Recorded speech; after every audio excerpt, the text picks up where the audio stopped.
మన ప్రభువును రక్షకుడైన యేసుక్రీస్తు వారి పరిశుద్ధ నామములో అందరికీ వందనాలు. నేడు అత్యంత ప్రమాదకరమైన దుర్బాధ ఒకటి నేను వినడం జరిగింది ప్రియులారా. అది ఎంత భయంకరమైనదో నేను మీతో షేర్ చేసుకోవాలనుకుంటున్నాను. అందరికీ దయచేసి క్రైస్తవ లోకం అంతటికి, ముఖ్యంగా తెలుగు రాష్ట్రాలందరికీ ఈ వాక్య సందేశాన్ని షేర్ చేయండి. వాక్యాన్ని పరిశీలిద్దాం ప్రియులారా. ఇది వ్యక్తిగత విమర్శ అయితే కాదు, ఇది వాక్య సంబంధమైన విమర్శ ప్రియులారా. కాబట్టి ఇది కొంచెం కొంతమందికి రుచించదు. అయినా కూడా నేను మనుషుల మెప్పు కోసం ఈ వీడియో చేయట్లేదు ప్రియులారా. దేవుని మెప్పు గురించే నేను చేస్తున్నాను, సంఘ క్షేమాభివృద్ధి గురించే చేస్తున్నాను. కొంతమంది అయినా కళ్ళు తెరుచుకుంటారు అని మీకు ఈ వీడియో చేయడం జరుగుతుంది ప్రియులారా. దయచేసి ప్రేమతో అర్థం చేసుకోండి, చివరి వరకు చూడండి. ఇది ఎందుకు ఇలాంటి దుర్బోధలు వస్తున్నాయి అనేది కూడా మీకు చెప్తాను ప్రియులారా. మరి కేవలం వాక్యాన్ని అపార్థం చేసుకుని దాన్ని వివరించే క్రమంలో కొత్త కొత్త సిద్ధాంతాలు వాక్యంలో లేనివన్నీ సృష్టిస్తున్నారు. నేను మాకు అన్నీ తెలుసు అనే చెప్పుకునే క్రమంలో వాక్యాన్ని వారికి అడిగిన ప్రశ్నలకి వివరించే క్రమంలో బైబిల్లో లేనివి కూడా ప్రాక్టీస్. ఇవి విన్నప్పుడు నాకు చాలా బాధ అనిపించింది. ఏంటి ఇంత భయంకరమైన దుర్బోధలు చెప్తున్నా కూడా ఆయనను అనుసరించే వారు ఎందుకు మరి కళ్ళు తెరుచుకోలేకపోతున్నారు నాకు అర్థం కావట్లేదు ప్రియులరా. నేను వ్యక్తి భేదం కాదు ఇక్కడ. ఆయన ఎన్ని సంఘాలైనా కట్టుండొచ్చు, ఎవరైనా వాక్యం దగ్గర ఒకటే ప్రియులరా. ఇది వ్యక్తిగత విమర్శ కాదు. దయచేసి అన్నిదా భావించకండి. మీరు దయచేసి వినండి వాక్యం చివరిదాకా. నేను చాలా ఈ విషయంలో క్రైస్తవ సమాజంలో చాలా తప్పుడు బోధలు ఉన్నాయండి. ఇది ఒకటే కాదు, అసలు మనిషి పుట్టుకేంటో, మనిషిని తదనంతరం ఏం జరుగుతుందో నేను ఆల్రెడీ 5 వీడియోలు చేశాను ప్రియులరా. మీరు అవి కూడా మీకు తర్వాత షేర్ చేస్తాను. అవి కూడా మీరు చూడాలి, ఖచ్చితంగా చూడాలి. ఎందుకంటే మనిషి చనిపోయాక ఏం జరుగుతుందనే విషయంలో క్రైస్తవ సమాజంలో క్లారిటీ లేదు. ఆత్మ అంటే ఏంటో క్లారిటీ లేదు, సౌలు అంటే ఏంటో క్లారిటీ లేదు ప్రియులరా. ఇవన్నీ విన్నప్పుడు చాలా బాధ అనిపించింది నాకు. అందుకనే ఇది ఖచ్చితంగా సంఘం అంతటికి నేను షేర్ చేసుకోవాలని అనుకుంటున్నాను ప్రియులరా. మేము సమయం వృధా చేయకుండా మీరు దయచేసి, నేను ప్రేమతో మిమ్మల్ని మనవి చేసుకుంటున్నాను ప్రియులారా, దయచేసి చివరి వరకు చూడండి. అసలు ఆ వ్యక్తి ఏమంటున్నాడో చూడండి. మీరు ఆయన మాటల్లోనే చూద్దాం. ఒక పాపులర్ పాస్టర్, మీకు నేను చెబుతూ ఉంటాను, మీకు నేను చెప్పేది ఇక్కడ కనపడుతూ ఉంటుంది, కాబట్టి మీకు స్పష్టంగా అర్థమవుతుందని నా ఆశ ప్రియులారా. కాబట్టి నేను చెబుతున్నది వినండి, మీరు చూస్తూ కూడా ఉండండి ప్రియులారా. అప్పుడు మీకు బాగా అర్థమవుతుందని నా ఆశపడుతున్నాను ప్రియులారా. చూడండి, ఒక పాపులర్ పాస్టర్ భయంకరమైన తప్పుడు వాళ్ళు చేస్తున్నాడు. అది ఏంటంటే మనుషుల ఆత్మల ఫ్యాక్టరీ భూమిలో ఉందంట. అసలు ఎంత దారుణం చూడండి. అక్కడ తయారయ్యే కొన్ని ఆత్మలు నరకానికి నియమించబడ్డాయంట. ఆ ఫ్యాక్టరీలో నిత్యము ఆత్మల పదార్థం తయారవుతుంది. దానిలో ఒక మొక్క కత్తిరించి దేవుడు ఒక అమ్మ కడుపులో 4.5 నెలల తర్వాత పిండంలో ప్రవేశపెడతాడు. ఇంకో మొక్క మరో అమ్మ కడుపులో పెడతాడు. ఈ తయారీ ఫ్యాక్టరీలో భాగస్వామి అడిగాడంట సాతాను దేవుణ్ణి. ఈ భూమి చేయకూడకముందే దేవుణ్ణి అడిగాడంట. ఒప్పందం కూడా చేసుకున్నారట. దేవుడు అనుమతి ఇచ్చాడంట. ఈ ఫ్యాక్టరీలో ఆత్మల ఫ్యాక్టరీ అంట. ఏంటో ఇది ఇలాంటి భయంకరం బాధ ఎక్కడా వినలేదు నేను. ఈ ఒక భాగం సాతానికి అధికారం ఇచ్చాడంట దేవుడు. తన ఉద్దేశాన్ని, చిత్తాన్ని నెరవేర్చుకోవడం కోసం సాతానికి వాడికి ఇచ్చాడంట. వాటి నుండి ఒక మొక్క తీసి, అందుకనే ఏదైతే ఆ శాతం వాడికి ఇచ్చాడో అందులోంచి మొక్క తీసి కొంతమంది పిండాల్లో పెడుతూ ఉంటాడట. అలాగున వాడు దేవుని చిత్తంలో లేని కొంతమందిని వాడు పుట్టించగలడని ఈయన ఇదంతా చెప్పుకొస్తున్నాడు. ఈ చెత్త కథ అంతా ఎందుకు చెప్తున్నాడంటే, అతను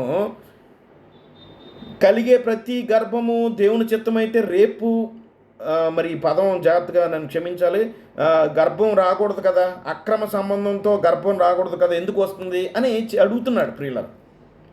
ఎందుకు ఇదంతా కథ అంతా ఎందుకు వెళ్ళాడంటే, ఈయన నేను అన్నీ నాకు తెలుసు అని చెప్పుకునే క్రమంలో గర్భఫలము యెహోవా ఇచ్చు బహుమానము కదా, మరి రేపు చేసిన, అక్రమ సంబంధాలు పెట్టుకున్నా మరి పిల్లలు పుడుతున్నారు, అది కూడా దేవుడు మెచ్చి. చూడండి, ఇక్కడ గర్భఫలము దేవుడిచ్చి బహుమానం అయితే మరి రేపు అక్రమ సంబంధం వల్ల కడుపు ఎందుకు వస్తుంది? ఆయన మాటల్లోనే దేవుడు మెచ్చుకుని బహుమానిస్తున్నాడా? బాగా చేశారు కాబట్టి నేను ఇచ్చిన బహుమానం అందామా అనకూడదు కదా. దేవుడు అలాగే ఇవ్వడు కదా. రేపు చేస్తే ఎందుకు గర్భఫలం వస్తుంది? కలిగే గర్భఫలం ప్రతిదీ కూడా దేవుడు ఇచ్చింది కాదు కదా, సాతాను కూడా ఇచ్చింది ఉంటుంది. అది ఆ వాక్యాన్ని అపార్థం చేసుకోవడం వల్ల, అక్రమ సంబంధం వల్ల వచ్చిన సంతానము దేవుడు బహుమానం కాదు కదా, కనుక వారు ఆత్మల ఫ్యాక్టరీ నుంచి వస్తున్నారని అద్భుత కల్పన ఊహాజనిత కథ అల్లాడు. ఈ దుర్బోధ కారణంగా లేఖనాలను అపార్థం చేసుకోవడం ఇదంతటికీ కారణం ఈయన ఆ వాక్యము వివరణ చాలామంది అడిగి ఉంటారు ఈయన్ని. మరి ఆ సంఘములో నేను గొప్పవాడిని చెప్పుకోవడం కోసం, ఆ వాక్యాన్ని వివరించడం కోసం గర్భఫలం దేవుడు ఇచ్చే బహుమానం అయితే, మరి రేపు చేసుకున్నప్పుడు కూడా అక్రమ సంబంధాలు పెట్టినప్పుడు పుట్టిన పిల్లలు కూడా దేవుడు బహుమానంగా ఇచ్చినట. మరి దాని సంగతి ఏంటండి అయ్యగారు అని అంటే, అందుకనే దేవుడిచ్చే బహుమానం కాదు. దీనికి ఒక కథ అల్లాడు. ఏంటి? ఆత్మల ఆత్మల లోకం ఒకటి ఉంటుంది. క్షమించాలి, ఇక్కడ చిన్న డిస్టర్బెన్స్. ఆత్మల లోకం ఒక ప్రపంచం ఒకటి ఉందండి, అక్కడ తయారవుతాయండి. ఎంత దారుణమైన బాధ ఎప్పుడైనా తెలుగు రాష్ట్రంలో విన్నా ఉంటారండి. మరి ఆయన అపోస్తుడని చెప్పుకుంటాడు. మరి ఏమీ మనం ఇది వ్యక్తిగత విమర్శ అంటారు చెప్పండి నాది. మరి ఇదంతా వివరణ నేను చెప్పాలనుకుంటున్నాను. దయచేసి అన్నిదా భావించకండి ప్రియులారా. ఆయన అభిమానించే వాళ్ళు నన్ను ఇప్పుడు ఒక శత్రువుగా చూడొచ్చు, అయినా కూడా నేను మనుషుల మెప్పు కోరుకునేవాడిని కాదండి. కాబట్టి ఇది నాకు చాలా బాధతో చేస్తాను ఈ వీడియో. ఇలాంటి భయంకరమైన దుర్బోధలు కూడా ఉంటాయా చెప్పి చూడండి. ఇక్కడ వాక్య పరిశీలన చేద్దాం. ముందు మీకు మూలాలు వచనాలు పునాది వేసుకుందాం ప్రియులారా. అది వాక్యం ఎంత భయంకరం తప్పో నేను వాక్యాధారంగా నిరూపిస్తాను. దయచేసి ముందు వాక్యాన్ని ముందు ముందు ముందు మాటలు మనం చూసే ప్రయత్నం చేద్దాం. వినేవాడు వెర్రివాడైతే చెప్పేవాడు వెర్రి మాటలు చెప్తాడు అని లోక సామెత ఒకటి ఉందండి. నిజమే కదా? వినేవాడికి జ్ఞానం లేకపోతే చెప్పేవాడు మోసపోయేవాడు ఉన్నంతకాలం మోసం చేసేవాడు ఉంటారని ఒక లోక సామెత ఉంది. నిజమే. చూడండి, వాక్యాల్లో కొంచెం పునాది వేసుకుంది. వివేచ లేని వినికిడి, సామెతలు 14:15. జ్ఞానం లేని వాడు ప్రతి మాటను నమ్మును, వివేక అయిన వాడు తన నడకను జాగ్రత్త కనిపెట్టి. వినేవాడు వివేచన కలిగి, డిసర్న్మెంట్ అంటారు, కలిగి ఉండకపోతే ఎదుటివారు చెప్పే ఏ అబద్ధాన్ని నిజమైన నమ్మే ప్రమాదం ఉందని ఈ వాక్యం ఒక పరమార్థం. అలాగే మూర్ఖుని నోట ఉండి వచ్చే మాటలు, ప్రసంగి 10:12-13. జ్ఞాని నోటి మాటలు హితకరంగా ఉండును, అయితే బుద్ధిహీన పెదవులే వాడిని మింగివేయును. వాని నోట మాటలు ఆరంభము బుద్ధిహీనత, వాని మాటలు ముగింపు ఘోరము ఈయన వెర్రితనము. చెప్పేవాడు వెర్రివాడైతే అతని మాటలు ఎలా ఉంటాయో ఇక్కడ వివరించబడింది ప్రియులరా. కాబట్టి నేను వివరిస్తాను చూడండి. సత్యాన్ని వినడానికి ఇష్టపడిన వారు 2 తిమోతి 4:3-4. ఎందుకనగా ప్రజల హితబోధన, ఇప్పుడు నేను చెప్తున్న హితబోధన నచ్చదు. దురద చెవులు గలవారే తమ స్వకీయ దురాశలకు అనుకూలమైన బోధనను తమ కొరకు పోగు చేసుకుని సత్యమునకు చెవి యొక్కక కల్పనా కథలు, ఇవన్నీ కల్పనగా తిరుగు కాలము వచ్చుచున్నది. వినేవాడు అంటే ఈ వాక్య భావం ఏంటి? వినేవాడు తనకు నచ్చిన వెర్రి మాటలనే వినాలనుకుంటే చెప్పేవాడు అలాగే చెప్తాడని వచనం యొక్క పరమార్థం ప్రియులరా. ఎదుగో సామెతలు 9:10-19 కూడా విస్తారమైన మాటల దోషకొండ మానదు, తన పెదవులను అదుపులో పెట్టుకున్నాడు బుద్ధిమంతుడు. ఎక్కువగా మాట్లాడేవారు వెర్రి మాటలు చెప్పే అవకాశం ఉందని ఈ వాక్యం సెలవిస్తుంది. నేను ఏదో ఎక్స్ప్లెనేషన్ అసలు యాక్చువల్గా ఆ మాటకు అర్థం ఏంటి? మరి అక్రమ సంబంధం పెట్టుకున్న పుట్టే మరి దేవుని బహుమతి అనలేం కదా, మరి ఇది వీళ్ళు ఎక్కడి నుంచి వస్తున్నారు అని వివరించే క్రమంలో వాక్యంతో వివరించడం పోయి ఈ కట్టుకథలన్నీ భయంకరమైన దుర్బోధలన్నీ అల్లేడు ఇతను ప్రియులరా. ఇచ్చోండి ఇక్కడ బైబిల్ దృక్బోధనలో చెప్పేవాడు ఇవన్నీ వచనాలు మనం చూస్తే ఏమర్థమైంది? చెప్పేవాడు అబద్ధాలు లేదా వెర్రి మాటలు చెప్తున్నప్పుడు వినేవాడు వివేకముతో డిసర్న్మెంట్తో వాటిని పరిశీలించాలి. చెప్పేవాడికి వినేవాడు లోకు అన్నట్టు ఉండకూడదు. ప్రతి మాటను నమ్మకుండా జ్ఞానంతో ప్రవర్తించాలని బైబిల్ బోధిస్తుంది. మీకు ఈ స్క్రీన్లో కనపడేది నేను చెప్పేది జాగ్రత్తగా మీరు నోట్ డౌన్ చేసుకోండి. ఈ సబ్జెక్ట్ చాలా తెలుగు రాష్ట్రాలు అవసరం ప్రియులరా. నేను అందుకనే 5 పార్ట్లు ముందుగా నేను చేశాను ప్రియులరా. అలాగే మనం ఇంకా పునాది గురించి మాట్లాడతాం. ఇంకా అది ఎందుకు తప్పుడు పోదో నేను దాని వాక్య వివరణ ఏంటో నేను వాక్యాధారంగా నిరూపిస్తాను. చూడండి, పౌలు శీలయు అపోస్తులు. పౌలు అపోస్తుడు కదా, మరి అపోస్తుడు చెప్పాడు కాబట్టి గుడ్డిగా నమ్మేశారా వేరే సంఘస్థులు? అలాగున్నవో లేదో అని పరిశీలించారు. కాబట్టి నన్ను విమర్శించాలనుకునేవారు ఎవరో అతీతుడు కాదు. ఇక్కడ నేను 1000 సంఘాలు కట్టుండొచ్చు, నేను కట్టకపోవచ్చు. వ్యక్తిగత విమర్శ నేను చేయట్లేదు. అంత నేను స్థాయి నాది కాదు, నేను ఒప్పుకుంటాను. వ్యక్తిగతంగా నేను పరిపూర్ణ కాదు ప్రియులారా. అయితే ఇది వాక్య సంబంధమైన విమర్శ, వ్యక్తిగత విమర్శ కాదు. కాబట్టి అపోస్తులు స్క్రూటినీకి నిలబడినప్పుడు మరి మీ బోధకుడు కూడా నిలబడాలి. కాబట్టి ఎవడు అతీతుడు కాదు వాక్యం ముందు. కాబట్టి మీ అభిపానము మీరు పక్కన పెట్టాలి. దేవుణ్ణి ఎక్కువగా ప్రేమించగలగాలి ప్రియులరా. సత్యనిష్ట పౌలు వంటి గొప్ప అపోస్తులు చెప్పిన వేరే వారు గుడ్డిగా నమ్మలేదు. వారు ప్రతి మాటలను లేఖనాలతో సరిచూశారు. నేటి బోధకులు ఎంత పాపులర్ అయ్యి ఉండొచ్చు, వారి మాటలు వాక్య ప్రకారం ఉన్నావో లేదో చూడడం మన బాధ్యత. క్రమశిక్షణ, వారు ప్రతి దినము లేఖనములు పరిశోధించారు. మనకు తెలుసు ఆ వాక్యం అంటే ఏదో ఒకసారి కాకుండా నిరంతరం వాక్య జ్ఞానం ఎదుగుతూ అప్రమత్తంగా ఉండాలని ఈ వాక్యం సెలవిస్తుంది. ప్రియులారా, మీకు తెలుసు కాబట్టి ఈ వాక్యం చూద్దాం. ప్రకటనగా ఉంది 2:2. నీ క్రియలను నీ కష్టమును ఒక సంఘానికి దేవుడు లేఖ రాస్తూ నీ ఓర్పును నేను ఎరుగుదును, దుష్టులు నీవు సహింపలేవని అపోస్తుల కాకయే తాము అపోస్తులమని చెప్పుకొని వారిని నీవు పరీక్షించి వారి అబద్ధికులని కనుగొంటివని దేవుడు మన ప్రభువైన యేసుక్రీస్తు వారు ఆ సంఘాన్ని అప్రిషియేట్ చేశాడు. అపోస్తులు కాకే తాము అపోస్తులు చెప్పుకునే వారి గురించి బైబిల్ చాలా స్పష్టంగా హెచ్చరికలు జారీ చేసింది. ఇప్పుడు వచనం చూసినాం. ముఖ్యంగా మనం ఇప్పుడు నేను ప్రస్తావించింది ఈ ఆత్మలు, ఇగో మీరంటే ఇగో ఈయన, నేను కాదు, అంటే ఆయన ప్రస్తావించాడు కదా, నీ ఎవరికైతే చేశాడో ఆయనకే చెప్తున్నాడు. మీరు ప్రస్తావించిన ఆత్మల ఫ్యాక్టరీ వంటి అద్భుత కల్పనా కథలు చెప్పేవారు ఈ వర్గంలోకి వస్తారు. యాక్చువల్గా ఈ బైబిల్ వెలుగులో ఇది ఎలా గుర్తించాలో ఇది భయంకర తప్పుడు పోదో చూద్దాం. అబద్ధపు అపోస్తులుడు, కొరింథీయులకు రాసిన 2వ పత్రిక 11, 13, 14, 15. అపోస్తులైన పౌలు తన కాలంలోనే ఇలాంటి వారిని గుర్తించాలి. చూడండి వాక్యం ఏం చెప్తుంది. అట్టివారు అబద్ధపు అపోస్తులను మోసగాళ్ళను పనివారినై ఉండి క్రీస్తు అపోస్తుల వేషం ధరించుకున్న వారై ఉన్నారు. ఇది ఆశ్చర్యం కాదు, సాతాను తానే వెలుగుదోత వేషం వేసుకుని వచ్చుతున్నాడు. అంటే దీని వాక్యం అర్థమేంటి, వారికి పైకి భక్తిగర్ల వారిలాగా గొప్ప బలాఢ్యులుగా పొందిన వారిలా గొప్పవారుగా చలమని అవుతుంటారు, కానీ వారి బోధలో సత్యాన్ని వక్రీకరించేవిగా ఉంటాయని వాక్యం అర్థం. చూడండి, ఎఫెసీ సంఘము చేసిన పరీక్ష. యేసుక్రీస్తు ఎఫెసీ సంఘాన్ని కొనియాడాడు. ఈ వాక్యం తెలుసు, మేము చదువుకున్నాం. వింత బోధల పట్ల హెచ్చరిక. హెబ్రీ పత్రిక 13:9 నానా విధములైన ఎంత బోధముల చేత తెప్పబడుకుడి. వింత బోధలన్నీ చేస్తాడు. ఆత్మల ఫ్యాక్టరీ అని, ఎక్కడ భూమిలో తయారవుతాయని, ఎంత భయంకరమైన ఈ వాక్యం సరిపోతుంది. ఆత్మల గురించి, గర్భఫలం గురించి బైబిల్ చెప్పిన ప్రాథమిక సత్యాలను వదిలేసి సాతానుకు సృష్టిలో వాటా ఉందని చెప్పి వింత బోధలు మరియు దయ్యపు బోధలు అని 1 తిమోతి 4:1 కూడా మీరు దయ్యపు బోధలు వస్తాయట చివరి దినాల్లో. ఈ పెద్ద పెద్ద వాళ్ళు చలామణి అవుతారు. నాకు వ్యక్తిగత నాతో సంబంధం లేదు ప్రియులు, నాకు వాక్యం ఏమో ఇంపార్టెంట్. అద్దె కాలుపు మోసగాళ్ళని యేసుప్రభువు వారు మత్తయి సువార్త 24:24 ఈ అంత్యకాలంలో అబద్ధ ప్రాప్తులు వచ్చి వీలైతే ఏర్పరచబడిన వారిని సైతము మోసగిస్తారని యేసు హెచ్చరిస్తారు. వారు తమ బోధలను నమ్మించడానికి అద్భుతాలు లేదు వింత కథలను కూడా వాడుకుంటారు. ప్రియులారా, ఈ వాక్యము నాకు తెలియదు అన్నప్పుడు తెలియదు అనొచ్చు కదా. గర్భఫలం మరి అక్రమ సంబంధం ఎలా వచ్చింది, మరి ఫలం మరి అన్ని ఫలం అయితే మరి అది కూడా దేవుడు ఇచ్చే గిఫ్టా? ఎలాగా పాస్టర్ గారు అడిగినప్పుడు ఈయన వాక్యానుసారంగా చెప్పకుండా ఈ సోదంతా ఈ భయంకర దుర్బోధ అంతా చేయాల్సి ఎందుకు వచ్చిందండి? కాబట్టి ఇంకా వచనాలు చూద్దాం. ప్రకటన గ్రంథం చూసాం కదా, మనం ఎన్ని చూసాం. కాబట్టి ఇది మూలము.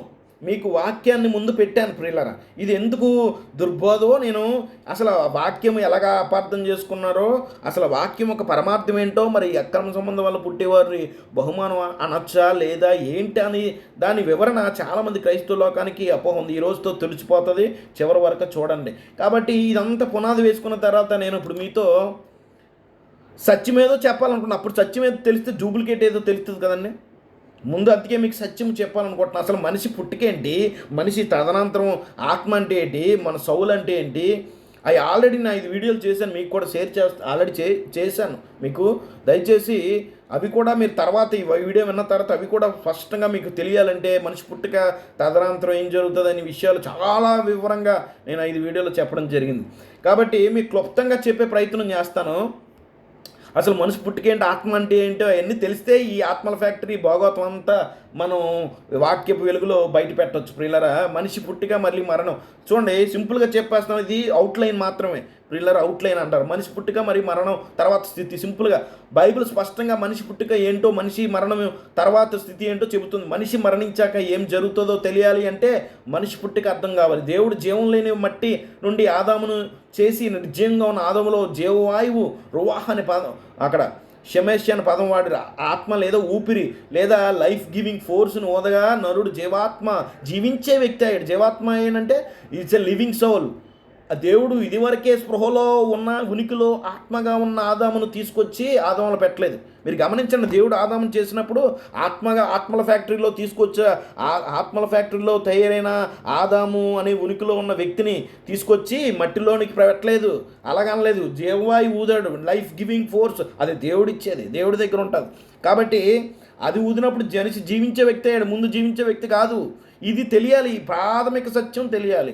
కాబట్టి ఇది తెలియకుండా ఇగో ఇలాంటి కట్టుకథలన్నీ అల్లుతారు పిల్లరా. ఈ తేడా తెలుసుకోవడం అత్యవసరం. Man do not have a soul, but man is a soul. Man soul ఉందని చెప్పే దుర్బోధ లూసిఫర్ గారు తీసుకొచ్చాడు. మీరు సావనే సావరు అన్నాడు. Because you do have a immortal Saul అనే సిద్ధాంతాన్ని తీసుకొచ్చాడు అపవాది సాతాను. మనిషి చనిపోతే మనిషి శరీరం చనిపోతుంది, కానీ వాడి ఆత్మ లేదా సౌలు బతికే ఉంటుంది. ఎందుకంటే అది చావులేని ఆత్మ. ఈ దుర్బోధలన్నీ తీసుకొచ్చారు. ఇది తెలుసుకోవాలి. ఈ ప్రాథమిక సత్యం తెలుసుకోవాలంటే మరణం తర్వాత ఏం జరుగుతుందో ఈజీగా మనం తెలుసుకోవచ్చు పిల్లలు. ఇది నేను పిక్చర్లో సింపుల్గా చెప్పేస్తున్నాను. దీనికి వివరం కావాలంటే మీరు 5 వీడియోలు చూడొచ్చు. ఒకట మట్టిని చేశాడు. మట్టి జీవం లేదు, ఉనికిలో లేడు, స్పృహలో లేడు, ఆయన లేదు. మట్టితో దేవుడు చేశాడు ఆదాముని. తర్వాత జీవాన్నిచ్చే జీవవాయువును అంటే వ్యక్తిని తీసుకొచ్చి ఆదాములో పెట్టలేదండి. అప్పుడు జీవవాయువును ఊదినప్పుడు మనిషిగా ఆత్మగా ఉన్న వ్యక్తిని తీసుకొచ్చి దేవుడు ఆదాములో పెట్టలేదనే విషయాన్ని గమనించాలి. అప్పుడు జీవించే వ్యక్తి ఎప్పుడైతే దేవుని ఊపిరి, దేవుని శక్తి, లైఫ్ గివింగ్ ఫోర్స్, అదే రువాహ్ అనే పదం, దాన్ని బైబిల్ స్టడీ చేయాలి. అది పెట్టినప్పుడు అప్పుడు మనిషి ఉనికిలోకి వచ్చాడు. జీవించే వ్యక్తి ఒక కాన్షియస్ బీయింగ్గా తయారయ్యాడని విషయం చెప్తుంది. కాబట్టి ఇది అర్థం చేసుకోకపోతే ఇలాంటి ఆత్మల ఫ్యాక్టరీ కథలో వస్తుంది. దీనికి మీకు అర్థమైన భాషలో చెప్పాలంటే ఈ చిన్న ఉదాహరణకి శరీరం అంటే ల్యాప్టాప్, ఒక కనపడే ల్యాప్టాప్ అనుకోండి పిల్లరా. ఇక్కడ ల్యాప్టాప్ కనపడుతుంది కదా, అలాగే శరీరంతో పోల్చుకోండి. అది అర్థం చేసుకో, చిన్న ఉదాహరణ మాత్రమే. తర్వాత విద్యుత్ శక్తి వస్తుంది, కరెంట్ వస్తేనే కదా ఇది యాక్టివ్గా ఉంటుంది, ఈ పనిచేసే ల్యాప్టాప్గా ఉంటుంది. కాబట్టి విద్యుత్ శక్తి దేవుడు ఊపిరి ఆత్మాన్ని మీరు పోల్చుకోవచ్చు. అంటే ఇది పర్ఫెక్ట్ ఎగ్జాంపుల్ కాకపోవచ్చు, కానీ మీరు అర్థం చేసుకోవాలి. మీకు అర్థం అవ్వాలంటే ఇది అర్థం అప్పుడు పని చేస్తుంది. కరెంట్ లేనంత వరకు ఇది ఓతి డొక్కు ముక్కే ల్యాప్టాప్ అంతా. కాబట్టి కరెంట్ ఎప్పుడైతే సప్లై అవుతుందో అప్పుడు జీవాత్మ అంటే ఆపరేటింగ్ సిస్టంగా ఉంటుంది పిల్లరా. కాబట్టి ఈ విషయాలు, ప్రాథమిక విషయాలు తెలియాలి. మరణం తర్వాత ఆత్మ లేదా ఊపిరి అనుగ్రహించి దేవుని యొద్దకి వెళ్తుంది. ముందు పుట్టుకేంటో చూసాము, సింపుల్గా చెప్పేస్తున్నాను అవుట్లైన్గా. ఉనికిలో ఉండే ఆత్మ వ్యక్తి వెళ్ళడం, ఉనికిలో ఉండే ఆత్మ వ్యక్తి వెళ్ళడం. మీరు గమనించాలి, మనిషి చనిపోయాక ఏం జరుగుతుందంటే ఆత్మ లేదా ఊపిరి, లైఫ్ గివింగ్ ఫోర్స్ దేవుడు ఇచ్చాడు కాబట్టి దేవుని యొద్దకు వెళ్ళిపోతుంది. దాని అర్థం ఉనికిలో ఉండే ఆత్మ వ్యక్తి వెళ్ళిపోతాడని కాదు. ప్రతి మనిషిది ఆత్మ లేదా ఊపిరి కేవలం విశ్వాసది మాత్రమే కాదు, కేవలం ప్రతి ఒక్కరి ఊపిరి, ప్రతి ఒక్కరి ఆత్మ దేవుని యొద్దకు వెళ్ళిపోతుంది. ఆత్మ అంటే చాలామంది ఒక వ్యక్తే అనుకుంటారు, కాదు. శరీరం తిరిగి మట్టికి చేరుకుంటుంది. లివింగ్ సోల్ లేదా వ్యక్తి ఉనికిలో ఉండడం. ఇంకా పరలోకి వెళ్ళిపోయి సజీవులుగా ఉంటాడు, ఆత్మగా చూస్తూ ఉంటాడు. ఇవన్నీ కట్టుకథలు, ఇవన్నీ బైబిల్ చెప్పదు ఇలాంటివన్నీ ప్రియులారా. నేను దీన్ని గురించి 5 పార్ట్లు చేయాల్సి వచ్చింది. కాబట్టి రెండవ మరణం చూడండి, దీనినే బైబిల్ మొదటి మరణం అంటుంది. ఎందుకంటే పునరుద్ధానం రోజు తిరిగి ప్రతి వారి ఊపిరి మరి వారి వ్యక్తిత్వం మరలా మట్టితో కలుస్తున్నప్పుడు అప్పుడు వారు బ్రతికించబడతారు. రెండవ మరణం అంటే దేవుడు శరీరంను, వారి ఊపిరిని, వ్యక్తిగత సంపూర్ణం ఆత్మను శరీరమును చంపువాడికి భయపడక, శరీరమును చంపలేని వాడికి ఆత్మను శరీరం చంపువాడికి భయపడమని యేసుప్రభువు చెప్పారు. Is a full living Saul మాట నశింప చేస్తాడు. అది రెండవ మరణం. రెండవ మరణం అంటే కెన్నడు ఉనికిలో ఉండడు. ఇది బైబిల్ చెప్పే వాస్తవం. ఇది నల్షట్లో మీకు చెప్పాలంటే ఇదండి. ఇప్పుడు జాగ్రత్త గమనించండి. యాక్చువల్గా ఇదంతా ఒక సింగిల్ వచనంతో ఇది తను చేసి తప్పుడు పోదని నేను నిరూపించగలను. ఒక సింగిల్ వచనం చాలు. కానీ దాన్ని న్యాయం చేసినట్టుగా దాంతో అది మనం అలా చెప్పేసాం అనుకోండి, సింగిల్ వచనంతో ఎక్స్ప్లెయిన్ చేసాం అనుకోండి, వారు ఇంకో వచనంతో వస్తారు. మరి దీని సంగతి ఏంటి, దాని సంగతి, ఇవన్నీ నాకు ఇష్టం ఉండదు. అందుకనే ప్రతి వచనాన్ని ఇక్కడ వివరించి మీ ముందు పెట్టాలని, ప్రతి అనుమానం, మీకు వచ్చే అనుమానాన్ని కూడా ఈ సబ్జెక్ట్లో మీకు వివరించాలని ఆశపడుతున్నాను ప్రియులారా. అసలు ఆత్మలట బయట ఎక్కడో తయారవుతాయి. అది తీసుకొచ్చి చిన్న మొక్క తీసుకొచ్చి నిత్యము బట్టలు తానులాగా వస్తూ ఉంటాయట, ఆత్మలు పుడుతూనే ఉంటాయట. ఒక మొక్క తీసుకొచ్చి దేవుడు పెడతాడు. ఎంత నాన్ సెన్స్ కదంటే నాకు చిన్నదానికే జురుత్సాహంగా ఉంది ఇలాంటి బోధలు చూస్తుంటే. అసలు సింగిల్ వచ్చిన బైబిల్ ఏం చెప్తుంది అసలు చదువుతారు వీళ్ళు. ఇక్కడ బైబిల్ చదువుతాం చూడండి. మానవ నిర్మాణం ఇప్పుడు ఎక్స్ప్లెయిన్ చేస్తాను చూడండి. దేవుడు ఆదామును సృష్టించినప్పుడు నేరుగా తన ఊపిరిని ఊదాడు. కానీ మిగిలిన మనుషుల విషయంలో ఈ ప్రక్రియ తల్లి గర్భంలో జరుగుతుంది. బయట ఫ్యాక్టరీ తీసుకొచ్చి ఆత్మను తీసుకొచ్చి పెట్టడం కాదు. బైబిల్ స్పష్టంగా దొంగ బోధకులు చెప్పినట్టు ఇది ఏదో ఫ్యాక్టరీలో ముందే తయారయ్యి ఆత్మ తర్వాత వచ్చి రాదు. చూడండి, ఇక్కడ తల్లి గర్భంలో ఆత్మ నిర్మాణం చూడండి, బైబిల్ చెప్తుంది. జకర్యా 12:1 దేవుడు మనుషుల అంతరంగంలో వాణి ఆత్మను నిర్మించువాడు అని ఉంది. ఇక్కడ నిర్మించువాడు అనే పదము వర్తమాన కాలంలో ప్రజెంట్ టెన్స్లో ఉంది. అంటే దేవుడు ప్రతి వ్యక్తికి ఆత్మను వారి గర్భంలోనే రూపించబడుతున్నప్పుడే నిర్మిస్తాడు. ఇప్పుడు ఈ వాక్యం మీకు అర్థమవుతుందా? మనుషుల అంతరంగం, ఇక్కడ కేవలం పరిశుద్ధులు కాదు, మనుషుల అంతరంగంలో వారి ఆత్మను నిర్మించేవాడు. ఆత్మల ఫ్యాక్టరీలో నిర్మించి దాన్ని తీసుకొచ్చి శరీరంలో పెడతాడని ఈ వచనం చెప్పట్లేదు. మనిషి తల్లి గర్భంలోనే పిండంగా అయినప్పుడే ఆత్మగా రూపించబడుతుంది. అంటే దాని అర్థం ఏంటి? ఆత్మగా పెడతాడు, ఒక వ్యక్తిని తీసుకొచ్చి పెడతాడని కాదు. దాని వివరణ మీకు పూర్తిగా వినండి. అందుకనే సగం వినండి, పూర్తిగా సంగతి వినకుండా ప్రత్యుత్తరం ఇచ్చేవాడు వాడి మూఢతను బయట పెట్టుకున్నాను. కాబట్టి చివరిదాకా దాని వాక్యానికి అర్థం ఏంటో వివరంగా మీకు చెప్తాను. చూడండి, రూపింపబడక ముందే ఎరుగుట. ఇర్మియా 1:5 దేవుడు ఇర్మియాతో గర్భంలో నిన్ను రూపించబడకముందే నిన్ను ఎరుగుతున్నా అంటున్నాడు. దీని అర్థం దేవుని సంకల్పంలో మనం ఉన్నామని, అంతే తప్ప మనం ఆత్మలుగా ముందే ఎక్కడో తిరుగుతున్నామని కాదు. మన భౌతికంగా రూపించబడే క్షణంలోనే దేవుడు ఆ జీవవాయువును ఆ పిండంలోనికి అనుగ్రహిస్తాడు. ఇది దాని అర్థం. జీవవాయువు మరియు జననం.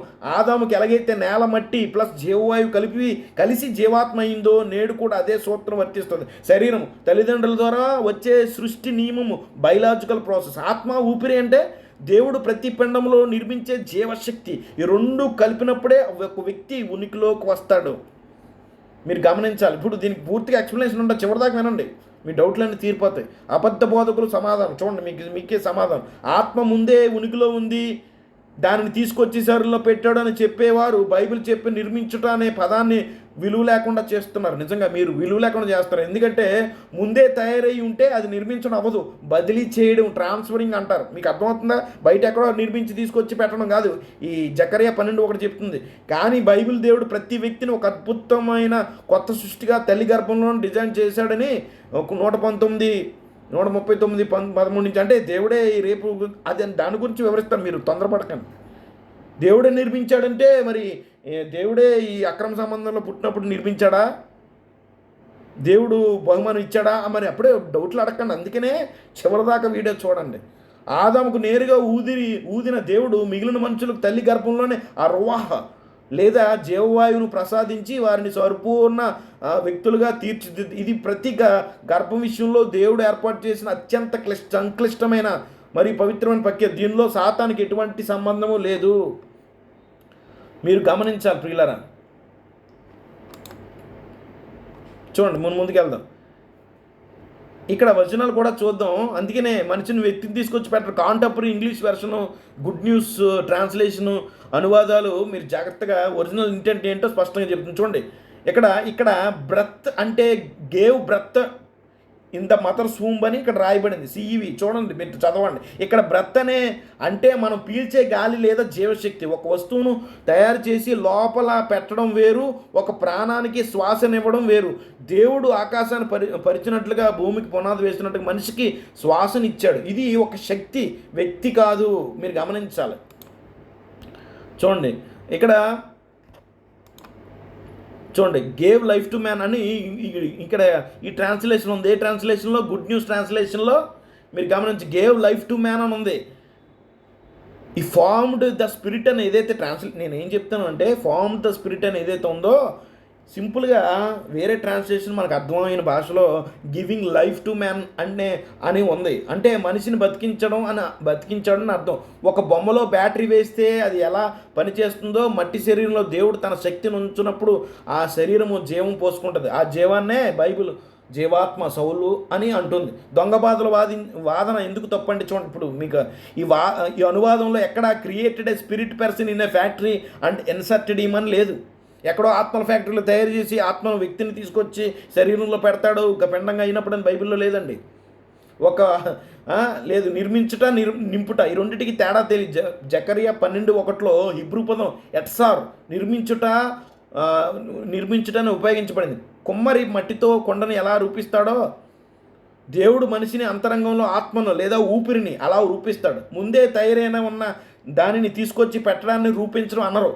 దేవుడు ప్రతి గర్భములో ఒక కొత్త అద్భుతాన్ని చేస్తాడు. ఇది సెకండ్ హ్యాండ్ ఆత్మ కాదు, లేదా ఫ్యాక్టరీలో తయారైన మొక్క కూడా కాదు. అది దేవుడి నుంచి నేరుగా వచ్చే జీవశక్తి.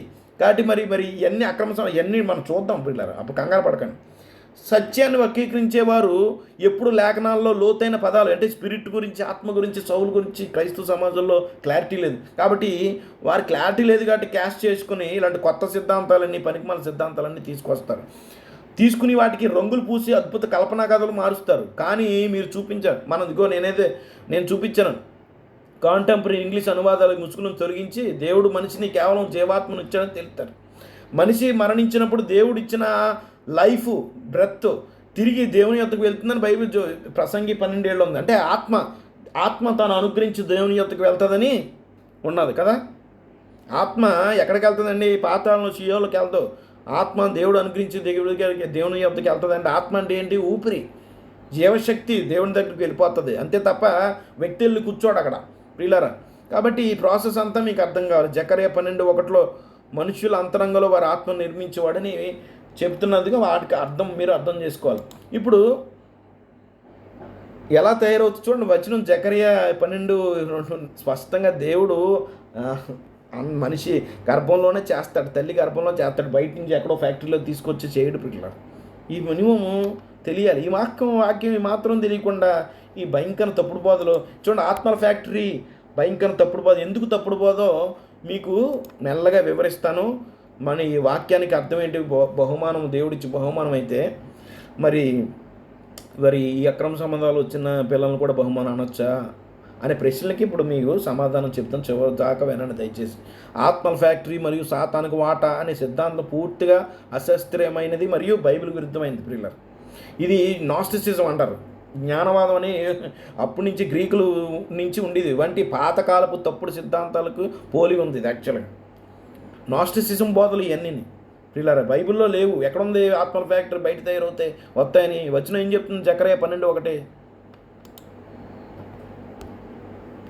అసలు సృష్టి నియమం చూద్దాం. దేవుడు సృష్టిని ఆరంభంలోనే వాటి జాతుల ప్రకారము ఆదికాండం 1:12 చదివితే 24 ఫలించి అభివృద్ధి చెందాలని ఒక ప్రకృతి నియమాన్ని ఇది మీరు అర్థం చేసుకోండి ప్రియులారా. మరి అక్రమ సంబంధం పుట్టిన వాళ్ళు దేవుడు గిఫ్ట్గా ఇచ్చారు, మీరు బాగా చేశారు అని చెప్పి దేవుడు ఇవ్వడు కదా అంటే నిజమే. దీనికి ముందు మీకు బేస్మెంట్ అర్థం కావాలి, పునాది మీకు అర్థం కావాలి. అసలు సృష్టి ఆరంభంలో దేవుడు ఒక చట్టాన్ని నియమించాడు. ఆ చట్టబద్ధంగా దేవుడు ఏం చేశాడు? బయోలాజికల్ లా ఆఫ్ రీప్రొడక్షన్ అని దేవుడు ఒక చట్టం నియమించాడు. ఏంటది చూడండి. మనిషి స్వేచ్ఛ చూడండి ఫలించి అభివృద్ధి చెందని దేవుడు న్యాచురల్ లా ఒకటి పెట్టాడు. మనిషికి స్వేచ్ఛ చిత్తాన్ని ఫ్రీ విల్ ఇచ్చాడు. మనిషి ఆ స్వేచ్ఛను దుర్వినియోగం చేసి పాపం చేసినా ఇది అర్థం చేసుకోండి, అక్రమ సంబంధం లేదా అత్యాచారం దేవుడు పెట్టిన సృష్టి నియమం ఆగిపోదు. అది మీకు ఇది అర్థం కావాలండి. మీకు ఇది అర్థం కాలేనంత వరకు ఇలాంటి తప్పుడు బోధలు అన్నీ వస్తాయి. దేవుడు ఒక న్యాచురల్ లా ఒకటి పెట్టాడు. మీరు అభివృద్ధి చెంది భార్యాభర్తలు ఒకటైనప్పుడు ఒక న్యాచురల్ లాని దేవుడు సృష్టించాడు. అది అక్రమ సంబంధాల వల్ల వచ్చినా కూడా న్యాచురల్గా ఆగిపోదు. అది సృష్టి ఆరంభం నుంచి ఉంది. అది ఈ అక్రమ సంబంధాలు అనవసరంగా పాపం దురదృష్టకరంగా అత్యాచారాలు కూడా జరిగినా కూడా ఒక భార్య అంటే ఒక పురుషుడు స్త్రీ కలిసినప్పుడు అది ఏ విధంగా అయినా న్యాచురల్ ప్రాసెస్ అయినా అది మరి గర్భం వస్తుంది. ఎందుకంటే ఆ టైంలోనే దేవుడు ఆ జీవశక్తి ఆటోమేటిక్గా వస్తుంది ప్రియులారా. అది దేవుడు పెట్టిన నియమం. అది ఒక విత్తనం నాటితే అది పద్ధతి ప్రకారం ఎలా మొలకెత్తుతుందో స్త్రీ పురుషులు ఒకటైనప్పుడు గర్భం దాల్చడం అనేది దేవుడు ఏర్పాటు చేసిన ఒక బయోలాజికల్ ప్రాసెస్. దీన్ని సాతాను చేసే పని అనడం అంటే దేవుని సృష్టి నియమంపై సాతానుకు అధికారం ఉందని చెప్పడం ఇది దేవదర్శనం అవుతుంది పిల్లలు. వాడు తప్పు చేయడానికి ప్రేరేపించాడు, దాన్ని నేను ఒప్పుకుంటాను. అక్రమాలు చేయడానికి, అక్రమ సంబంధాలు పెట్టుకోవడానికి, ఒక వ్యక్తిని అనవసరం పాడు చేయడానికి వాడు కలిగించాడు. కానీ సృష్టి చేసి ఫ్యాక్టరీలో తీసుకొచ్చి కొంత భాగం ఆత్మలో తీసుకొచ్చి పెట్టే అంత సీన్ ఆడికి లేదు. ఆ డిస్టింక్షన్ మీకు తెలియాలి, తేడా మీకు తెలియాలి ప్రియులారా. కీర్తన 127:3 చూడండి. కుమారులు యెహోవాను గురించి స్వాస్థ్యం మీకు అర్థమైనట్టు వివరించడం జరుగుతుంది. చూడండి, స్వాస్థ్యము, గర్భఫలము, ఆయన ఇచ్చి బహుమానం. ఆ వాక్యం ఎలాగ అర్థం చేసుకోవాలి? మరి ఇలా కొన్ని ఎక్స్ట్రీమ్ కండిషన్స్లో ఈ వాక్యాన్ని మనం ఎలాగ అన్వయించాలనేది ఇంపార్టెంట్. ఇప్పుడు ఇక్కడ బహుమానం అంటే దేవుడు ప్రతి అక్రమ సంబంధాన్ని ఆశీర్వదిస్తున్నాడని కాదు. దీని అర్థం ఏంటి? జీవాన్ని ఇచ్చే శక్తి కేవలం దేవునిది మాత్రమే, పాపం మనిషిది. కానీ ఆ పిండంలో జీవాన్ని లైఫ్ ఉంచే ప్రక్రియ దేవుడు సృష్టించిన వ్యవస్థ ద్వారానే జరుగుతుంది. దేవుడు ఒక న్యాచురల్ లా నియమించాడు ఆదిలోనే. అక్రమ సంబంధాలు ప్రోత్సహించినట్టు కాదు దేవుడు. ఆ పిండంలో జీవం అంటే ఒక పురుషునిది స్త్రీ కలయిక వల్ల అది ఏ కారణం చేత అయి ఉండొచ్చు, మరి అది న్యాచురల్ లా పెట్టాడు. దేవుడు పాపం చేయమని ఇలాగా చేయమని చెప్పలేదు, దేవుడు చెప్పలేదు. ఒక వ్యక్తి చూడండి, ఒక ఉదాహరణ చూద్దాం. ఒక వ్యక్తి దొంగిలించిన విత్తనాన్ని నాటిన ఒక వ్యక్తి దొంగతనం చేశాడు ఎవరి దగ్గర, రైతు దగ్గర. అది నాటిన దేవుడు పెట్టిన ప్రకృతి నియమం ప్రకారం అది మొలుస్తుంది, అన్నా కదా. ఒక రైతు దగ్గర దొంగతనం చేసి కొన్ని ధాన్యం తీసుకొచ్చి వాడు పొలంలో వేసుకున్నాడు దొంగ, అయినా కూడా మొలుతుందా లేదా? మరి దాని అర్థం ఏంటి? ఎక్కడి నుంచో తీసుకొచ్చి కలిపాడు దీంట్లో కాదు. అక్కడ తప్పు విత్తనం నాటిన వాడిది మొలకెత్తేలా చేసే ప్రకృతి కాదు. ఇది మీకు అర్థం అయితే ఈ దుర్బోధలన్నీ పోతాయి. ఇక్కడ ఈ దొంగతనం చేసి వాడితే తప్పు ఎవరిది? వాడిది. అయితే మొలకెత్తినప్పుడు ఈడిది కాదు, అది ప్రకృతి నియమం, అది అవుతుంది అలాగా. కాబట్టి ఇది ఎక్స్ప్లెయిన్ చేయాలి. ఇంకా మనం వివరంగా వెళ్దాం. దేవుని సౌర్నీతిని మరియు మనిషి యొక్క స్వేచ్ఛ చిత్తానికి మధ్య ఉన్న వ్యత్యాసం అర్థం చేసుకోవాలి. ఇది నేను చెప్పాలనుకుంటుంది. ఎందుకు మరి అక్రమ సంబంధాలు పుడితే దేవుని గర్భఫలమా అంటే కాదు. చూడండి, మీరు వివరణ చేసుకోండి. రేపు లేదా అక్రమ సంబంధం ద్వారా గర్భం దాల్చినప్పుడు అక్కడ దేవుని పాత్ర ఏమిటి అనే దానిపై బైబిల్ ఇచ్చే వివరణ మనం చూద్దాం. కార్యము మనిషిది, వ్యవస్థ దేవునిది. ఇది మీకు అర్థం కావాలి సెంటెన్స్. కార్యము మనిషిది అంటే ఎప్పుడు ఎక్స్ట్రీమ్ కేసులు ఉంటాయి కదా ఈ అక్రమ సంబంధాల వల్ల, అది తప్పుడు మనిషి పనిది, అది కార్యం మనిషిది, వ్యవస్థ దేవునిది. దేవుడు సృష్టి ఆరంభంలోనే ఒక జీవ సంబంధమైన వ్యవస్థను, బయలాజికల్ సిస్టమ్ దేవుడు ఏర్పాటు చేశాడు. ఆ వ్యవస్థ ప్రకారం స్త్రీ పురుషుల సంయోగం జరిగినప్పుడు గర్భం దాల్చడం అనేది ఒక ప్రకృతి నియమం. ఉదాహరణకు చూడండి, ఒక వ్యక్తి దొంగిలించిన గొడ్డలితో ఒక చెట్టును నరికితే ఆ గొడ్డల్ని సృష్టించే ఇనుము దేవుడిదే కావచ్చు, కానీ ఆ చెట్టును నరకడం అనేది అనే నేరం ఆ వ్యక్తిది మాత్రమే. అలాగే రేప్ అనేది ఒక భయంకరమైన పాపం, అది దేవుని చిత్తం కాదు. కానీ ఆ పాపపు చర్యలు కూడా దేవుని ఏర్పాటు చేసిన భౌతిక నియమాలను యథావిధిగా పనిచేస్తాయి. ఇది నేను చెప్పాలనుకుంటున్నాను. ఆ పిండం పెరగడం అనేది దేవుడు ప్రకృతిలో పెట్టిన జీవశక్తి వల్ల జరుగుతుంది తప్ప ఆ పాపపు చర్యను దేవుడు ఆమోదించినట్లు కాదు. ఇది సింపుల్గా అందుకనే చెబుతూ మీకు ఇక్కడ పెట్టడం జరుగుతుంది. మీరు అర్థం చేసుకోండి ప్రియులారా. ఇంకా ముందుకెళ్తాం. దేవుడు పాపానికి కర్త కాదని మన బైబిల్ స్పష్టంగా చెబుతుంది. దేవుడు దుష్టత్వం శోధింపనేరడు, ఆయన ఎవరిని శోధింపుడు. రేపు అనేది లేదా అక్రమ సంబంధం అనేది మనిషి యొక్క వికృతి ఆలోచన లేదా దురాశ వల్ల కలిగే ఫలితం. ఇది దేవుని ఆజ్ఞను వ్యతిరేకించడం. అయితే ఆ ప్రకృతి చర్య వల్ల ఆ వికృతి చర్య వల్ల ఆ ఒక జీవం రూపం దాల్చున్నప్పుడు ఆ జీవాన్ని దేవుడు తృణీకరించడం. ఎందుకంటే పుట్టిన బిడ్డకు ఆ పాపముతో సంబంధము లేదు. గర్భఫలము బహుమానం అంటే ఏంటి? ఇప్పుడు గర్భఫలం బహుమానం అంటే ఇలాంటి ఎక్స్ట్రీమ్ కేసులో మనం ఎలాగ అర్థం చేసుకోవాలి? గర్భఫలము యెహోవా ఆయన ఇచ్చే బహుమానం అన్నప్పుడు ఆ జీవం యొక్క విలువ నువ్వు గూర్చి వాక్యం చెబుతుంది. కీర్తన 127:3లో చెప్పబడిన బహుమానం అనేది ఒక ఆత్మీయ ఆశీర్వాదం మరియు బాధ్యత. పాప పరిస్థితుల్లో గర్భం వచ్చిన ఆ పుట్టే బిడ్డ దేవుని దృష్టిలో ఒక ఆత్మ, ఒక జీవించే వ్యక్తి. ఆ బిడ్డ సాతాను ఫ్యాక్టరీలో నుండి రాడు.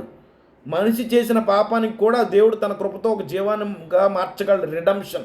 దేవుడు మరి నిజమే ఎక్కడ పుట్టాడు దేవుడు, అయితే ఆ వ్యక్తికి రక్షణ సంకల్పాన్ని ఇవ్వగలే సామర్థ్యం కలగవాడు మన దేవుడు.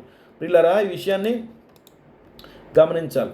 బైబిల్కి ఉదాహరణ దావీదు మహారాజు అక్రమ సంబంధం వ్యభిచారం ద్వారా బెత్షెబా గర్భం ధారించింది.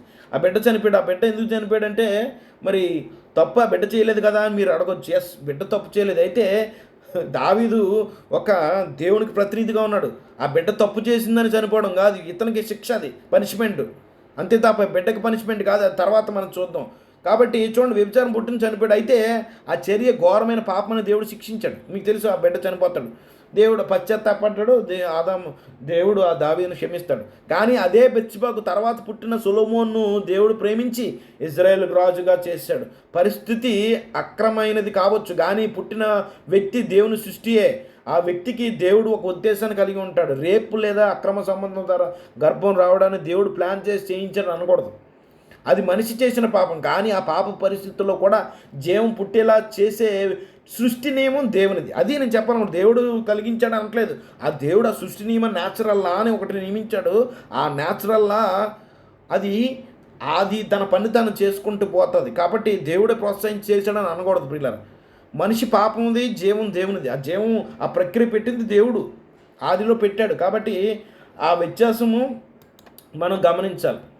ఆత్మల ఫ్యాక్టరీ ఒక కల్పన కథలు. ఎందుకంటే బైబిల్ ఎక్కడ ఆత్మలు ముందే తయారై ఎక్కడో నిలవ ఉంటాయని బైబిల్ చెప్పలేదు. జకర్యా 12 ప్రకారం మనుషులు అంతరంగంలో వారి ఆత్మను నిర్మించేవాడినైన యెహోవా సెలవిచ్చింది మనగా అంటూ దేవుడు ప్రతి వ్యక్తిని తన తల్లి గర్భంలో రూపొందిస్తాడు. సాతానుకు సృష్టించే శక్తి లేదు, క్రియేటివ్ పవర్ లేదు. వాడు కేవలం ఉన్నదాన్ని పాడు చేయవాడు మాత్రమే. వాడి క్రియేటివ్ పవర్లు. సాతాను ఆత్మలకు ముక్కలు చేసి పంపడం అనేది బైబిల్ వెలుపుల ఉన్న పురాణ గాథల లాంటిదే తప్ప క్రైస్తవ సిద్ధాంతం ఏది కాదు ప్రియులరా.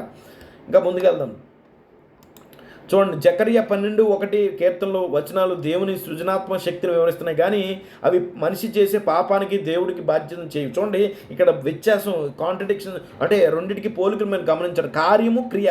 బైబిల్లో దేవుడు మనిషిని స్వేచ్ఛా చిత్తానికి ఇచ్చాడు, ఫ్రీ విల్ ఇచ్చాడు ప్రతి ఒక్కరికి. ఒక వ్యక్తి పాపం చేయాలని నిర్ణయించుకున్నప్పుడు, అంటే రేపు ఇలాంటి ఎక్స్ట్రీమ్ కేసులు, ఆ కార్యము పూర్తిగా మనిషిది. అయితే కార్యము జరిగినప్పుడు దేవుడు ప్రకృతిలో పెట్టిన సృష్టి నియమము తన పని తాను చేసుకుంటూ పోతుంది. సృష్టి నియమం ఏంటి? దేవుడు ఆదికాండం 1:28లో ఫలించి అభివృద్ధి పొందడు అని ఆజ్ఞాపించినాడు. ఒక వ్యవస్థను స్థాపించాడు. ఆ వ్యవస్థ ప్రకారం స్త్రీ పురుషుల సంయోగం జరిగినప్పుడు గర్భం వస్తుంది. పాపపు చర్య ద్వారా ఆ వ్యవస్థను ఒక వ్యక్తి ప్రేరేపించినప్పుడు దేవుడు ఆ వ్యవస్థను ఆపివేయుడు. ఎందుకంటే దేవుడు నమ్మదగిన వాడు. ఆయన పెట్టిన నియమాలు మారవు. దృష్టాంతంగా ఇది ఏంటో నేర్చుకోవచ్చు. ఒక దొంగ తప్పుడు మార్గంలో సంపాదించిన డబ్బుతో అన్నం వండుకుంటే అన్నం ఉడికేలా చేసే అగ్ని దేవునిదే. కానీ ఆ అన్నం వండడానికి కారణమైన దొంగతనం దేవుని చిత్తం కాదు. ఇక్కడ కూడా పాపపు చర్య మనిషిది. ప్రాణము పోసే అంటే తిని ఆహారం వల్ల బతికే ఆ పోసే ప్రక్రియ మాత్రం దేవునిదే. మీకు ఇది అర్థమవుతుందా? ఇది మీకు అర్థమైతే చూడండి, ఒకడు వ్యక్తి దొంగతనంగా బియ్యం బాస్తా, అది మనిషి బతకడానికి ప్రాణం నిలబడడానికి ఒక ఆహారం అవసరం.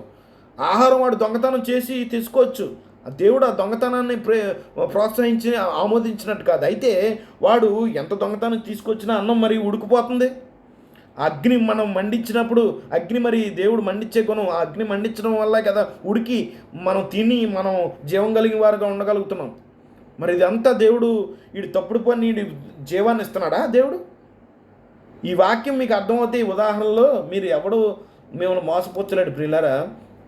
కాబట్టి జకర్యా 12 ఆత్మ నిర్మించేవాడు అంటే ఏంటి? మనుషుల అంతరంగంలో తన ఆత్మను నిర్మించేవాడు. ఏహో అంటే దుర్బోధకులు అన్నట్లు రేపు ద్వారా పుట్టే బిడ్డలో సాతాను ఆత్మ పెట్టడు.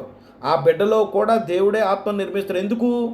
బిడ్డ తన తల్లిదండ్రుల పాపానికి బాధ్యుడు కాదు. పుట్టే ప్రతి బిడ్డ దేవుని స్వరూపంలో పుడతాడు. ఒకవేళ పాపపు సంబంధం వల్ల పుట్టిన వారిని దేవుడు నిర్మించకపోతే వారికి ఆత్మ ఉండకూడదు, లేదా వారు మనుషులు కాకూడదు. కానీ వారు దేవుని ప్రేమకు పాత్రులే. ఇలాంటి వారు కూడా చూడండి, తల్లి గర్భం రూపించినట్టు నా అంతరంగం నీవే కలుగు చేసేది, నా తల్లి గర్భమందు నిర్మించేవాడు నీవే. ఇక్కడ భక్తుడు దేవుని నైపుణ్యాన్ని కొనయాడుతున్నాడు. పరిస్థితి ఏదైనా అక్రమమైన సక్రమమైన ఒక పిండం పెరగడం అనేది అత్యంత సంక్లిష్టమైన అద్భుతం. ఆ సంక్లిష్టం దేవుడే నిర్వహిస్తాడు. రేపు వల్ల గర్భం వచ్చినప్పుడు ఆ దేవుడు ఆ నేరాన్ని నిర్మించడం లేదు, ఆ ప్రాణాన్ని నిర్మిస్తున్నాడు. దేవుడు పాపానికి కర్త కాడు, కానీ ఆయన జీవానికి మూలం అని ఈ విషయాన్ని మనం మర్చిపోకూడదు. బైబిల్లో అక్రమ సంబంధాల ద్వారా పుట్టిన వారు కూడా దేవుని ప్రణాళికలు వాడబడ్డారు. ఇది మీరు గమనించాలి. చాలామంది వాడు అక్కడి నుంచి తీసుకొచ్చి ఇందులో పెడతాడు కాబట్టి వీరు మొదటి నుంచి కొంతమంది చీకటికి నియమించబడ్డారు, నరకానికి నియమించబడ్డారు. ఇవన్నీ సోది మాటలు ఇవన్నీ ప్రియులరా. మరి వాడబడ్డారు కదా అక్రమ సంబంధాలు. చూడండి, యోధా మరియు తామారుల అక్రమ సంబంధం ద్వారా పుట్టిన పెరేసు, ఆదికాండం 38 చదవండి. యోధాకి తామారులకు అక్రమ సంబంధంగా పుట్టిన పెరేసు యేసుక్రీస్తు వంశంలో ఉన్నాడు. మత్తయి 1:3 చదవండి. మరి అక్రమ సంబంధం పుట్టినవాడు ఎలాగా మరి నరకాన పోతున్నాడా? ఒకవేళ ఈ స్టోరీ సోకాల్డ్ అపోస్తుడు ఏదైతే చెప్తున్నాడో చెప్పినట్టు వారు సాతాన ఫ్యాక్టరీలు మొక్కలైతే యేసుక్రీస్తు వంశావళిలో వారు ఎలా ఉంటారు? ఇది ఆ పాస్టర్ బోధలోని అజ్ఞానం బయటపడుతుంది పిల్లలు. నిజమే. మరి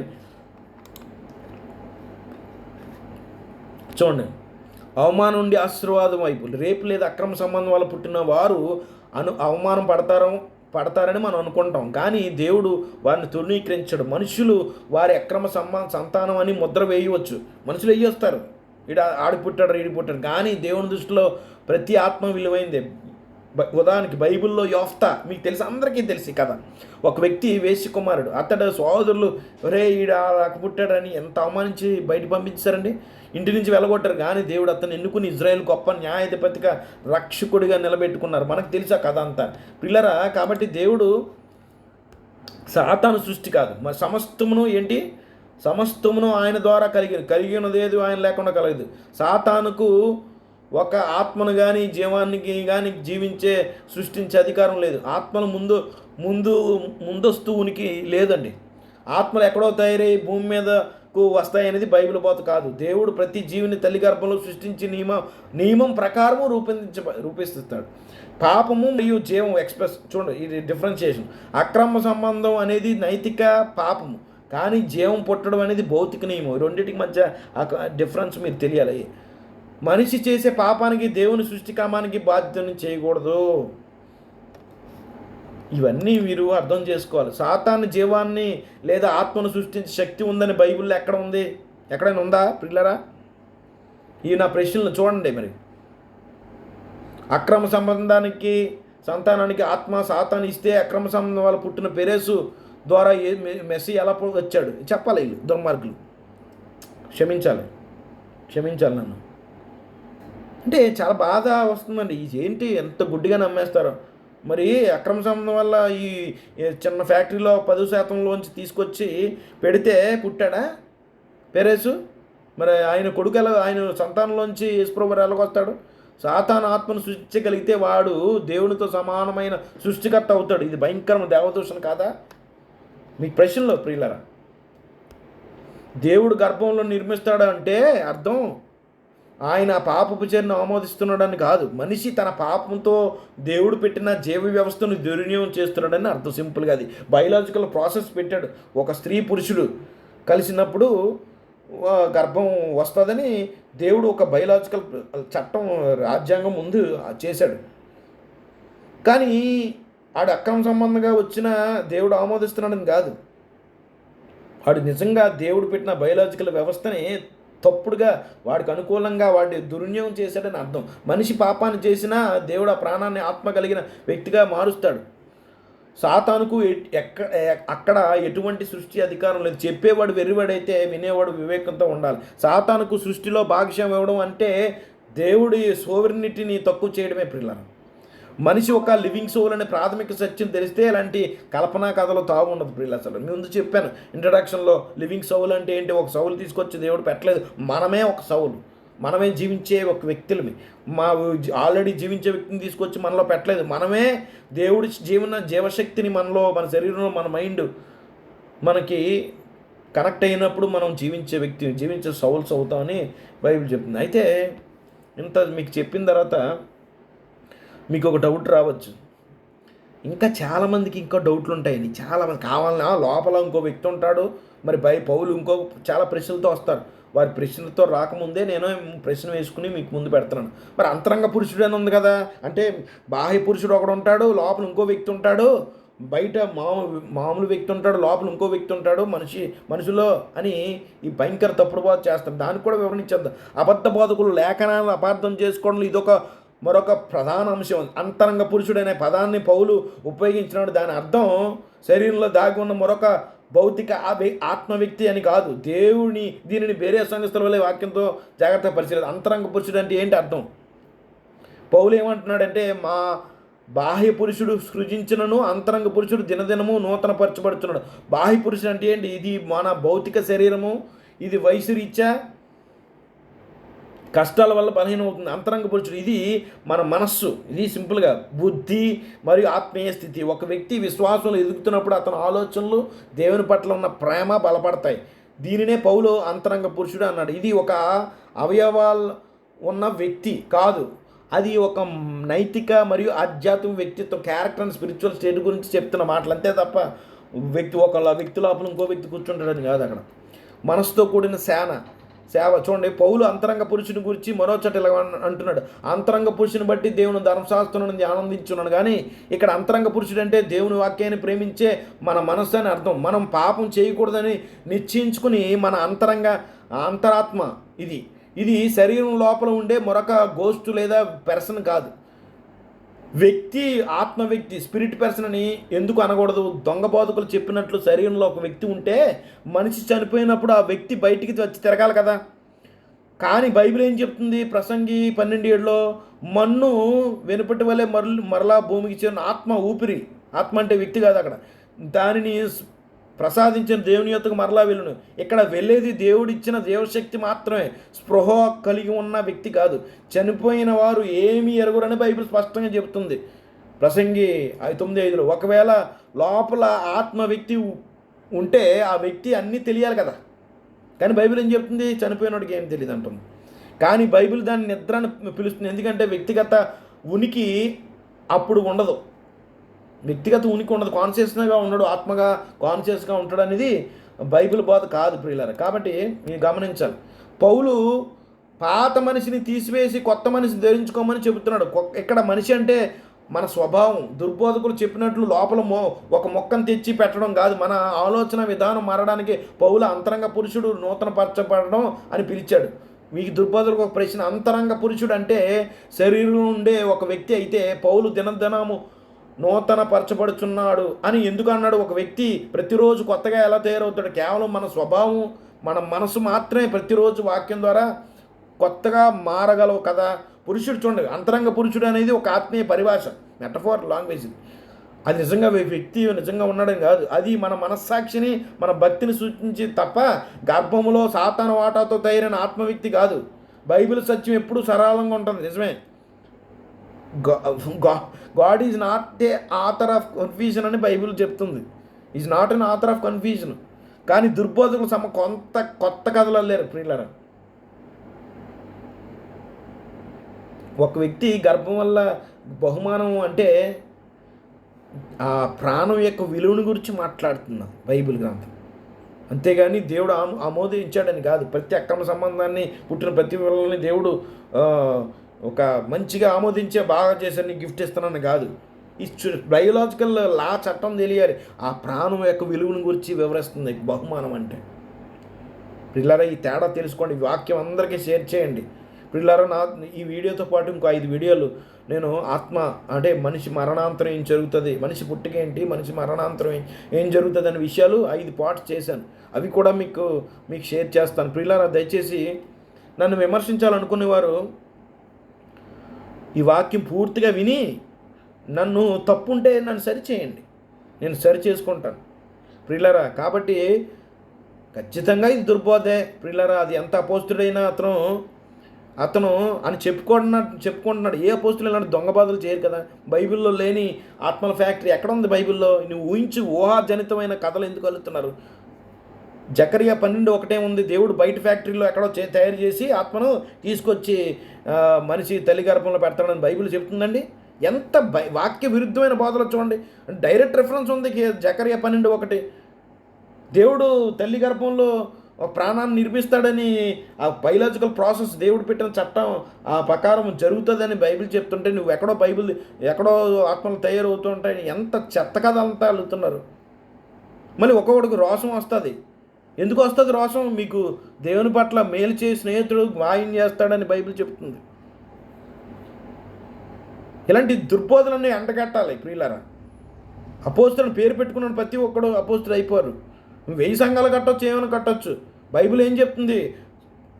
మన ప్రభువైన యేసుక్రీస్తు తండ్రికి ఏమైనా ప్రార్థించారు? సత్యమందు నా శిష్యులు ప్రతిష్ఠించమన్నాడు. సత్యములో ప్రతిష్ఠించాలి. నువ్వు 100,000 సంఘాలు అబద్ధంలో ప్రతిష్ఠిస్తే ఉపయోగం ఏంటి? నువ్వు 1,00,000 మందికి 6,000 మందికి సువార్త చేసావు, నువ్వెవడరా నువ్వు ఆయన నేను ఎవడ అయి ఉండొచ్చు, నేను ఎవడినైనా అయి ఉండొచ్చు. నేను 1000 సంఘాలు అబద్ధమైన పునాది మీద 1000 సంఘాలు కడితే ఏంటి, సత్యమైన సంఘం మీద ఒక వ్యక్తిని కట్టినా చాలు ప్రియులారా. కాబట్టి ఇది పర్సనల్గా నేనేమి ఆయన్ని కానీ ఆయన అనుచరులు కానీ నేను అనట్లేదు. ఇది వాక్యానుసారమైన హెచ్చరిక, వాక్యానుసారమైన విమర్శ. ఈ రెండింటికి మధ్య తేడా తెలియాలి ప్రియులారా. ఇది చాలా బాధ అనిపిస్తుంది ఈ వీడియోలు చూస్తుంటే. ఏంటో మరి పౌలు యేసుప్రభు వారు తిరిగి లేచిన తర్వాత చిన్నప్పటి నుంచి వాక్యాలు చదువుతున్నారు, అపోస్తలులు చదువుతున్నారు, కానీ క్రీస్తున్న వాక్యంలో చూడలేకపోయారు. అందుకనే లోకాసు వార్తలు ఏముంటుందండి, వారి మనస్సులు తెరిచి ఆయన గురించి రాయబడినవన్నీ ధర్మశాస్త్రంలోను, కీర్తనలోను, ప్రవక్తల్లో యందు వ్రాయబడినవన్నీ వారు గ్రహించినట్లు వారి మనసులు తెరిచాడని ఉంది. అంటే బైబిల్ చదివేశాను నేను, మా అయ్యగారు 100 సార్లు చదివాడంటే ఏంటి ఉపయోగం? మనసు తెరిచి చదవకపోతే. జకర్యా 12:1 చదవలేదు ఎప్పుడుని? మీరు ప్రశ్నించండి మీ గురువుగారిని, ఎందుకు అలా చెప్తున్నాడు? దుర్బాధలు అన్నీ మానేమానండి.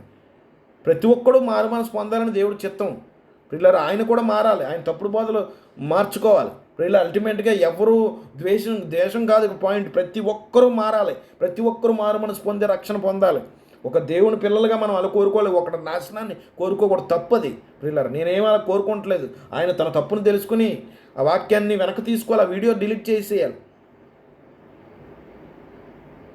పిల్లరా. ఎంతో వేదంతో చెప్తున్నాను. ఈ వీడియో అందరికీ షేర్ చేయండి, తెలుగు రాష్ట్రాల్లో ప్రతి ఒక్కరికి షేర్ చేయండి.